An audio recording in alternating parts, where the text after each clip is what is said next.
Welcome to the Class of 87 podcast, where the memories are a little blurry, the laughter's still loud, and nobody's quite sure how we all got this old. We're catching up with the legends of Bryanston High, the rebels, the prefects, the heartthrobs, and the ones who just tried not to get caught. Find out where life took them and what they remember, or pretend to remember, about those unforgettable years. Today, we're talking to the infamous Robert Williams. So grab a drink, pull up a chair, and let's see what really happened behind those school gates. In the studio today, we've got Peter van Niekerk. He'll kick us off just now. We've got David Hugo. We've got Jackie Daira. We've got Lester Thorison. I'm Barry Bramley. Pete, over to you. Hey, Rob. It's really nice to chat to you. I think I remember you as Pommy, but I'm not sure if I'm the only one who remembers that. But I remember you were Pommy, and I remember you and Lawrence McKeever and a few of us used to have sometimes. Anyway, I'm going to start with some questions. You don't have to go into too much detail. If you want, you can. But how did you land up at Bryanston High School? When did you arrive? Arrived in Bryanston Primary in Standard 5, and that would have been, 1980, I think. So did Standard 5 in Bryanston Primary and then went through to Bryanston High, so 6 to matric. Rob, can I jump in? When you said you arrived at Bryanston Primary, were you in South Africa or before that, or had you come from the UK? Straight from UK to Bryanston Primary. And what was your family doing here? Trying to work. My old man had been made redundant in UK at the time and had been offered a contract here, a 2-year contract. So we came across, it was just supposed to be for 2 years. That 2 years got renewed, kept getting renewed, and ended up becoming a permanent thing. When you came to Bryanston High School, actually, you were a funny thing that always makes me laugh is Robbie Dubasson. I know if you listened to the podcast before, he said he landed up in high school in 1980 or something. And Barry said, yeah, but you only matriculated in 87. So where did those few years go? So it always makes you laugh when someone says 1980. When you arrived at Bryanston High School, what was your first image or memory? Bryanston High. I mean, it's going back a fair bit, but a bit in awe of the size of it. You know, just such an enormous school coming from Bryanston Primary that wasn't, there were just so many classrooms, trying to find our way around in those first couple of weeks, trying to understand where the classrooms were and all the different levels and, so on. I think just an enormous place. What's the one thing you did at school that you might not want your kids to know about? Only one. Don't list them all.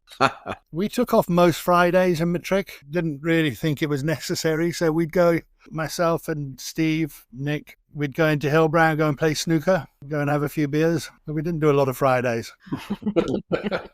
Okay, so here you go. If I put you back in your school uniform today, back then, what would you do differently? Work Fridays? It's like I'd have to go on a diet first. Okay, let's pretend you're back to your sexy self. What would I do differently? Just one thing. Chat to Claire Stillwell. I wouldn't call Claire Stillwell names, no. I'd probably make more of an effort to find old, what's his name from Tesla, try and be more of a mate to him. I like that. Find a few of those little hamburgers that we got from the tuck shop. What was your most embarrassing or funniest moment at school? Myself and Steve were outside, I think it was Mr. Brown's office, waiting for yet another round of jacks. And who else? Oh, we had Brett Irwin with us as well. And he'd just gone in and we heard those cracks. We were, fuck. And we were sort of going, oh, fuck. And what's his name? The geography teacher saw us outside behaving badly. So Mr. Smith. Yeah. He saw us behaving badly outside, so went into Mr. Brown's office, told us we're having a party outside, so we got an extra 2 for that. And those 2 hurt.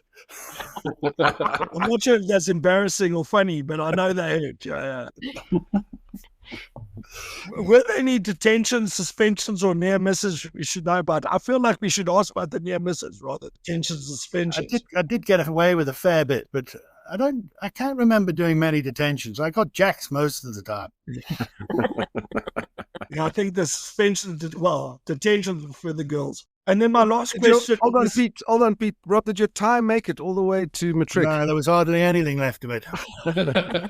So last question for this section. Did you go on matric back, and who did you go with, and where did you go? We went down to Durban. It was quite an interesting trip. We sort of, myself, Steve, Nick and Lawrence, we spent a couple of days. You forgot about Michael. Yeah, Mike Harrison, yeah. I spent a couple of days in Harrismith at Sturgefontein Dam, then went down to Durban, hooked up with Brett Dudley. You were there as well, weren't you? Well, I was with Rob Vis, but you joined up with us. But there is a story you have to tell us about that. And you might not remember it, but you guys slept in a place that was, I think you just found it and you might have broken in or We did all sorts on the way down. But when you got found out and the police arrived the next morning, you got the people who found you arrested. That might have been a story you just told us when you arrived, but it was quite funny at the time. Yeah, it wasn't quite like that. So we sort of had our sleeping bags and we sort of crashed in a building site in these houses that weren't quite ready. And then sort of security arrived. So we came up with this plan that we'll be really cocky and pretend we own the place. So they came in and we started shouting at them, "Who the hell do you think you are? Bugger off. This is our spot." And they came back with a lot more people and the police. We got into trouble then. I remember that was we thought it'd work, but it didn't. That was source for much amusement when you guys arrived in Southbroom to join us. Okay, I'm going to pass on to Lester for our rapid fire section. Hi, Rob. It's really amazing to talk to you after 38 years. Right, rapid fire. You can just answer them as quickly as you like. You don't even have to think about these too much. Who are your closest friends at school, and are you still in touch? Yes, Steve Crowley, Nick Achterberg, see them all the time. They're both based in UK now. Steve's up in Edinburgh, Nick's down in London. Wow. In fact, we've got them all coming here to the house for Christmas, spending Christmas with Wow, us. that's flippin' cool. Were you more of a rebel, a teacher's pet, or somewhere in between? I was certainly not a teacher's pet. Not many of the teachers liked me. In fact, they I can't remember what the punishment was, but I applied to be a prefect and they were most upset about that. They found that quite disrespectful. I gather you weren't a prefect. Actually, I remember you weren't. What subject or teacher stands out the most for good or bad reasons? I used to like maths. I forget the guy's name. And I quite liked, we used to do industrial arts. And that was great fun because it was essentially a free every time. So we could pretty much do what we pleased in there. Did you have a high school crush, a fellow pupil, or even a teacher? And did they ever find out? A little bit. I suppose Samantha Parker was a bit of a crush for me. But I think it was more the other way around. Lots of girls had crushes on me. I seem to remember that now. Did you ever date anyone at school? Yes. I dated a girl called Jackie, Paul Robinson's sister. Ah. I dated her for a few years, and also Wendy Pienaar. Both of them were a year or two below us. Oh, wow. Okay. Nice one. Were you bullied by anyone? I think everyone was bullied at some point. I don't know if it was you call it bullying. It was just sort of what we did, wasn't it? But yeah, exactly. Were you nasty to anyone that you can remember? The real question, Rob, is did you bully anyone? No, certainly not that I can recall. Finally, do you remember Elon Musk from school? I didn't bully him either, no matter what he says. Okay. Love that answer. Thanks, bro. I'm going to hand you over to David for some more questions. It's Rob. It's as Lester said, it's very nice to touch base again. We're going to focus a bit on your life since 1987. Tell us a bit about where you've lived since matric, which cities, which countries. Well, very much SA. So left school, I'd studied computer programming and then went into a courier company as a programmer, but ended up doing all sorts of jobs with that. Outside of the sort of IT department, ended up running operations and things like that. Then moved on to a very small company that was doing really well, and that was bought out by Barloworld. So then became part of the greater Barloworld. 10 years with Barloworld, all still in Johannesburg. Had a brief stint with Unitrans, and then joined DHL, also still in Johannesburg. And then, what was it now, 7 years ago, DHL moved me over to the UK. I took on a role running the Jaguar Land Rover plant in Solihull. Then sort of moved around a bit with DHL UK, and then spent almost 2 years working in Europe, still with DHL. So I'd fly out on a Monday, fly back on a Thursday, still based UK. That was down in Coventry. And now I'm based in Shropshire, in a little village called Benthorpe. But if you look it up, we're just outside a village called Ironbridge. And Ironbridge was the very first iron bridge in the world on the River Severn. Sure. Robin, has there been an unexpected turn that your life took that you never saw coming? To be honest, I never thought we'd come back to UK. We were always really happy in Joburg. You know, we had a great life, big circle of friends, both had sort of good jobs. My daughter was enjoying school. But we just made a decision that my daughter was, we felt, running out of options in SA. Her prospects weren't looking great. So working for a big multinational, put my hand up. I expected to go to Slovakia. I had a lot of contacts in Slovakia, but ended up in the West Midlands in Coventry. All right. So you've told us a bit about staying in touch with Nick and Steve. Have you stayed in touch with Lawrence as well? Or? I've tried. It's a bit of sort of one-way traffic. Sometimes he's on the radar, sometimes he isn't. Yeah. And Michael Harrison also seems to have dropped off the face of the earth. No, the last I heard, he'd gone to work in the US, I think. Yeah, I'm not sure. After Lawrence didn't need a bodyguard anymore, he found himself at work. That's funny. And Rob, is there something that 17-year-old you would have been shocked to know back in 1987 about yourself now? I mean, I think I'd have done things slightly differently. I've always been sort of quite conservative when it comes to sort of jobs, work, savings, that sort of thing. And, you know, a couple of my mates have been quite the opposite, and we've all worked out okay. So sometimes I wonder whether I should have taken a gap year or two straight after school and really messed around. But at the time I felt that I needed to crack on in life and, you know, start paying off a mortgage, etc. So yeah, I suppose those are some of the regrets, that I didn't live it up a bit more. Well, it sounds like you, at the age of 17, you'd already bought into the concept of only working Monday to Thursday. I think I was slightly different, because so many of you lot then went to uni and struggled to stay in uni because you had the freedom. I'd had the freedom more through school. And Rob, can you tell us who or what has been the biggest influence or turning point since school? Nothing really jumps out at me as sort of an influence. Not Mr. Page. No, not Mr. Page. I mean, I quite enjoyed life in Bryanston. It wasn't a slog. I mean, I never worked very hard. I didn't take studying very seriously. I knew I wasn't going to get A's and B's, so I thought, well, fuck it, C's and D's will just be fine then. 51% is 1% too hard. That's all. Eventually it says pass on the certificate, and that's all you need. Yeah. Rob, I'm gonna hand you over to Jackie now. Hello, Robbie. Jackie. Yeah, it's nice to see you again. I think I bumped into you not so long ago with Barry one night. We were at Monte Casino, and you were having dinner with your family. That was not. When was that? Not last December. September 4th. Yeah, I take the family out. Yeah. Anyway, it's nice to see you again. So Robbie, I'm always given the family and personal life section. So I'm going to ask you to tell us a little bit about your family, partner, kids, pets, or anything else that fills your home. Well, married Monique, South African girl, went to Rampart Ridge. Okay. And I still tease her about that. We've been married 29 years now, 28 years. I'll have to remember that. You might have to edit that and get that right. One daughter that I'm aware of. Mm-hmm. She's 25, lovely girl. It's the apple of Dad's eye. Had many, many pets through the years. Always been an animal person. Are you a cat person or a dog person or both? Definitely a dog person. Okay. Although the girls are more cat people than I am. Got a red fox Labrador at the moment. I did bring the dogs out from SA. I had a Jack Russell and a Rottweiler. Yeah. But they've both since passed. So now just the red fox. Okay. And Robbie, and still got a horse. You've got a horse. Oh, sorry, I have a horse. Yeah, but that still lives in South Africa. Oh, okay. Okay, so the horse didn't make it to the UK.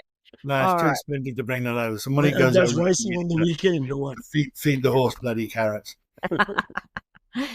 And Robbie, what's something you've learned about family or relationships that you wish you knew back then when we were at school? I think just how important they are. We had sort of life in SA. We were really, really busy social lives. We were out all the time, and we very rarely spent time together. It was always surrounded by friends. Mm. And don't get me wrong, our friends are our family. We've seen it like that. None of our friends have got family close by. Our children have grown up together. Our children consider each other's brothers and sisters. Yeah. So moving to UK, where we had no one, and you're starting from zero, we quickly realised just sort of how important we are, how important family is. And I think Monique realised, I'm hard work. So she had to get used to me. And Robbie, we've seen Andrew a couple of times through the years. I know he's in the States. How often do you guys see one another? Probably every 18 months or so, Okay. on average. Whenever he goes to SA, he'll come via here. Oh, that's nice. My old man's still in SA, in Sunny Hill, in a sort of care home in Sunny Hill. Okay. And So you have a reason to come here. Yeah, so he's very frail, so we take it in turns, sort of getting to see him. Okay. And Robbie, thinking about your free time, how do you like to spend it? What kinds of hobbies or quirks or passions do you have? I like to ride my bicycle, so I like to get out when you can. You've got to, it's quite different here doing that. You need to dress warmly. We still very much sort of South African when it comes to living outside. I've got 5 fire pits around the patio.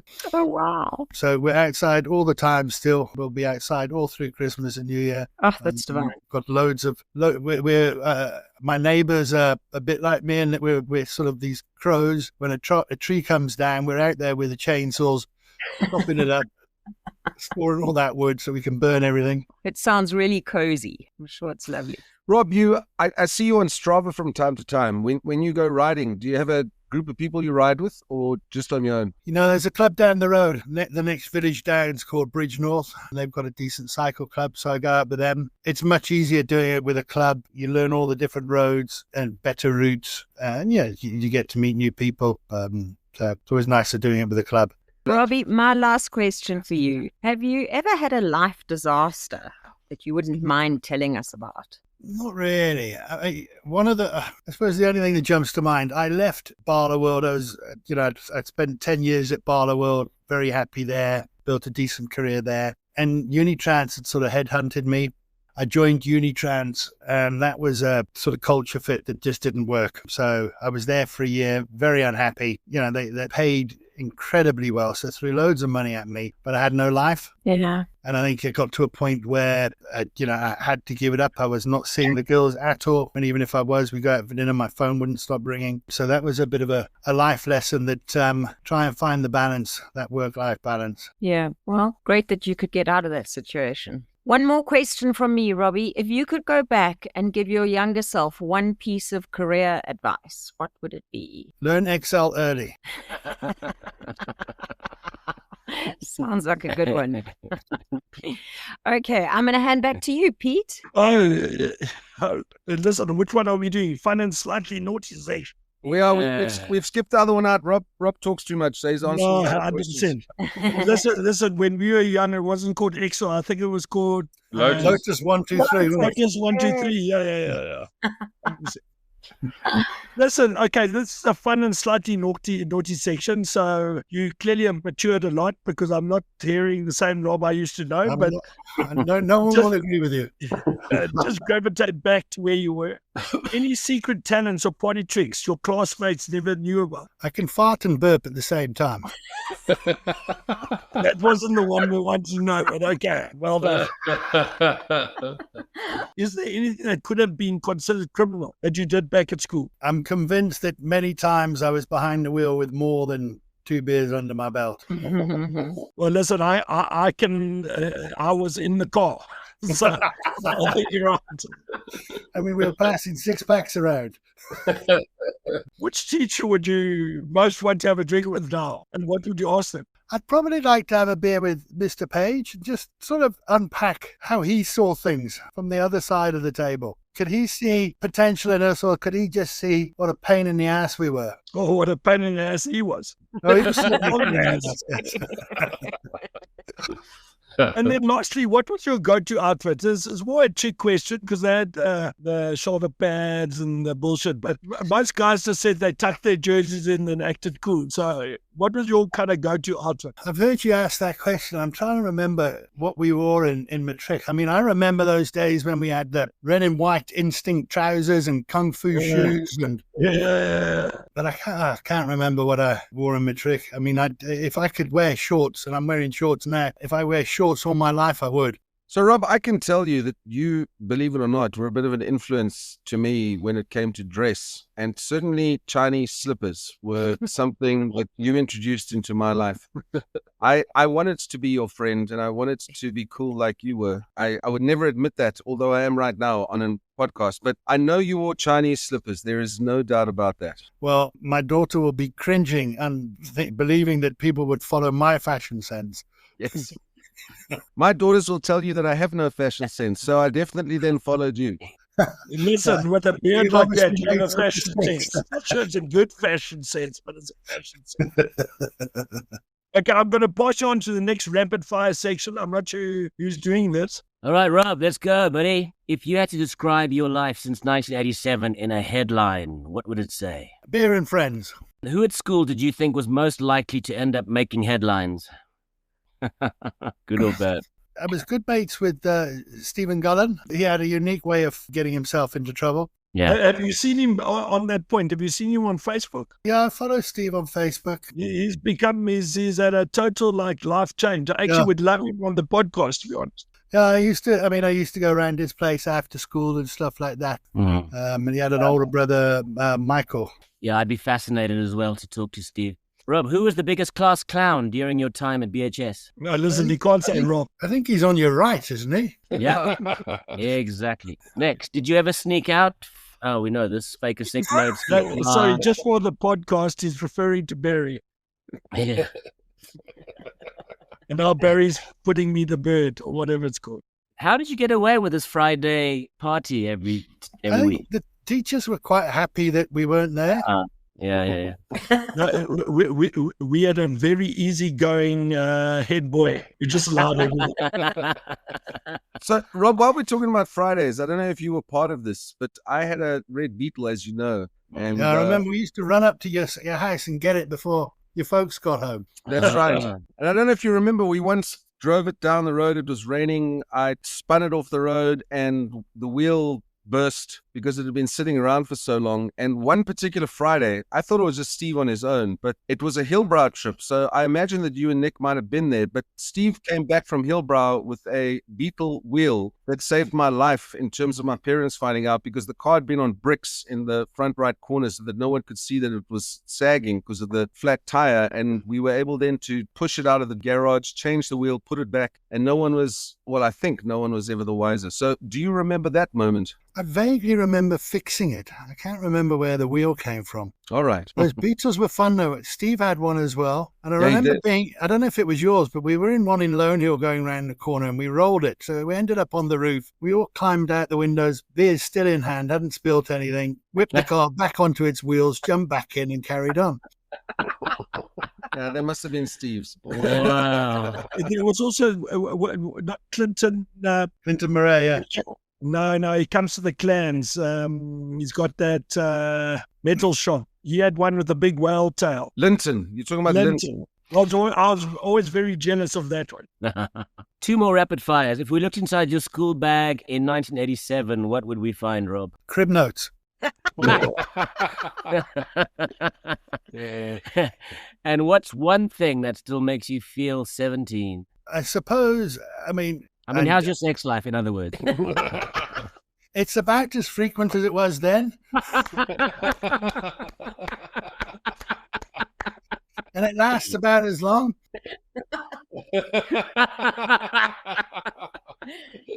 Yeah.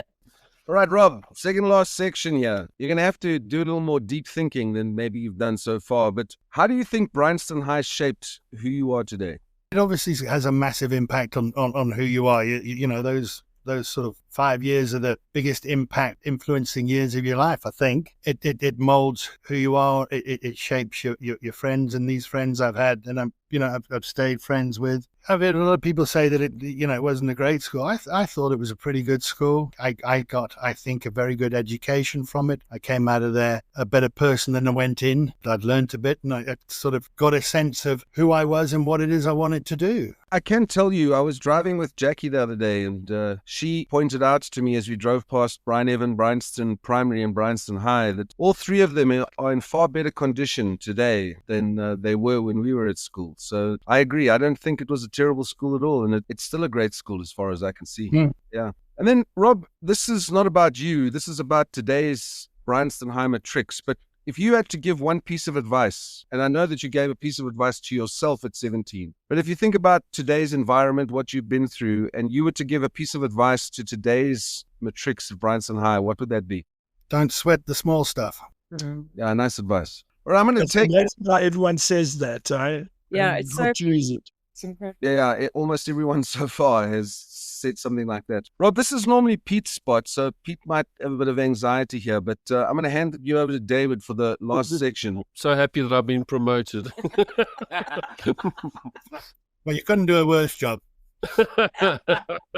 So, Rob, if the Class of 87 podcast had a soundtrack, what song would be playing as the podcast fades out? You Spin Me Round by Dead or Alive. Oh, nice. Oh, that's a great one. Yeah. Right to the Thunderdome there, buddy. And then finally, I think you might have heard this on the other podcasts. We've been trying to track down Glavkos Varkas, and we can't find him. Where do you think Glavkos is? He's running a little Greek pie shop in Cornwall. Sorry, that wasn't the last question. That was the penultimate question. A Greek pie shop in Cornwall making Cornish pasties. I really hope.